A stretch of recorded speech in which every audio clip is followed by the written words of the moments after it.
ರಾಜ್ಯದಲ್ಲಿ ತಡವಾಗಿ ಪ್ರವೇಶಿಸಿದರೂ ಕೂಡ ಸದ್ಯ ತೀವ್ರಗೊಂಡಿರುವ ಮುಂಗಾರು ಮಳೆಯು ಮುಂದಿನ ಕೆಲವು ದಿನಗಳ ಕಾಲ ಸುರಿಯಲಿದೆ. ಕರ್ನಾಟಕದ ಕರಾವಳಿ ತೀರ ಹಾಗೂ ದಕ್ಷಿಣ ಒಳನಾಡಿನ ಹಲವು ಪ್ರಾಂತ್ಯಗಳಲ್ಲಿ ಆಗಸ್ಟ್ 11ರವರೆಗೆ ವ್ಯಾಪಕವಾಗಿ ಮಳೆ ಮುಂದುವರಿಯಲಿದೆ ಎಂದು ಭಾರತೀಯ ಹವಾಮಾನ ಇಲಾಖೆ ಮುನ್ಸೂಚನೆ ನೀಡಿದೆ. ಹವಾಮಾನ ಇಲಾಖೆಯ ವರದಿಯ ಪ್ರಕಾರ ಪ್ರಮುಖವಾಗಿ ಕರಾವಳಿಯ ದಕ್ಷಿಣ ಕನ್ನಡ, ಉಡುಪಿ ಹಾಗೂ ಉತ್ತರ ಕನ್ನಡ ಜಿಲ್ಲೆಗಳಲ್ಲಿ ಬಹುತೇಕ ಎಲ್ಲ ಕಡೆಗಳಲ್ಲಿ ಸಾಧಾರಣದಿಂದ ಭಾರೀ ಮಳೆಯಾಗುವ ಸಾಧ್ಯತೆ ಇದೆ.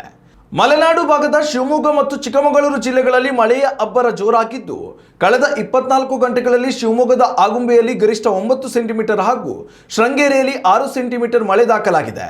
ದಕ್ಷಿಣ ಕನ್ನಡದ ಬೆಳ್ತಂಗಡಿಯಲ್ಲೂ ಕೂಡ 5 ಸೆಂಟಿಮೀಟರ್ ಮಳೆಯಾಗಿದೆ.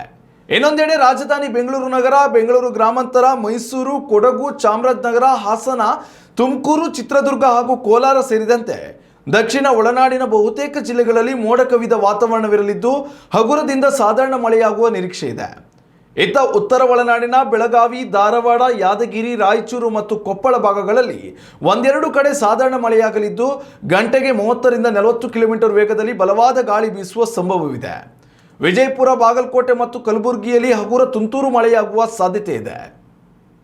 ಉತ್ತಮ ಸಂಸ್ಕಾರಯುತ ಶಿಕ್ಷಣದೊಂದಿಗೆ VSS English medium CBSE school Udupi Muddur. ನರ್ಸರಿಯಿಂದ 10ನೇ ತರಗತಿವರೆಗೆ ಶಿಕ್ಷಣದ ಜೊತೆಗೆ 5ರಿಂದ 10ನೇ ತರಗತಿವರೆಗಿನ ವಿದ್ಯಾರ್ಥಿನಿಯರಿಗೆ ಉತ್ತಮ ಹಾಸ್ಟೆಲ್ ಸೌಲಭ್ಯವೂ ಇದೆ. ನಿಮ್ಮ ಮಕ್ಕಳ ಪ್ರವೇಶಾತಿಗಾಗಿ ಈ ಸಂಖ್ಯೆಗೆ ಕರೆ ಮಾಡಿ.